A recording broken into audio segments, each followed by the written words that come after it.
राति पाहिले आलोकर पर्व दीपावली एथिपाई चलचंचल हो उठिलाणी केन्दुझर बजार। बजार मुख्य रास्तार उभय पार्श्वरे कुंभकार और बेपारी मानक द्वारा माटी दीपर दुकान खोल जाइथिबा बेले दीप किनिबा पई ग्राहकों प्रबल भिड़ लगी रही।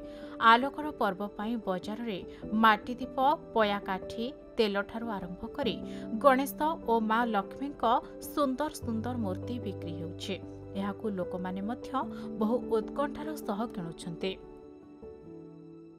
दीपावली रे घर आलोक करिया पई दीप नै जालिबु आ पितृपुरुष मानकु बड़ बड़िया रखा जाए। से पोहळ नै दीप लगेगी रखा जाए। ए सब परंपरा आगु करि आछछु आ पालन करछु। से बड़ बड़िया मानकु डाकिया पई पोहळा काठी दीप जड़ा तेल राशि तेल। तेबे परिवार तथा ज्ञाति कुटुंबों शुभ मनासी और नकारात्मक शक्ति को विदाय देवा पाई दीप जला होता है। एथिसह बड़ बड़ुआ मुख्य उद्देश्य पया जाली एही उत्सव को पालन करा जाए।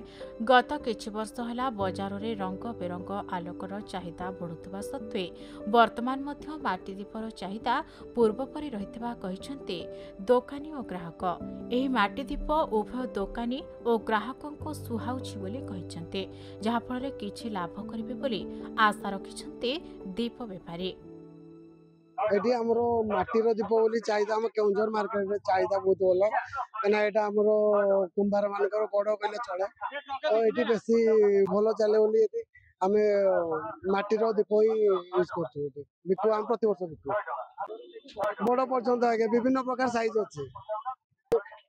दिवाली रे हम बहुत भलो के पालन करूछु। तो दीप बेसी हमरो चले एटी आगे। आउ माटी दीपरे तो सबुआडे दीप जला जाए। केउझर मध्ये दीप जला जाए।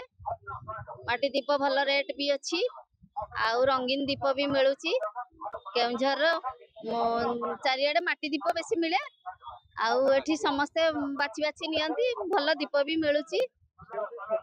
छोट छोटरू बड़ साइज रो दीप बिक्री हुए। केन्दुझर मनोज खिसिंग रिपोर्ट खबर ओडिशा।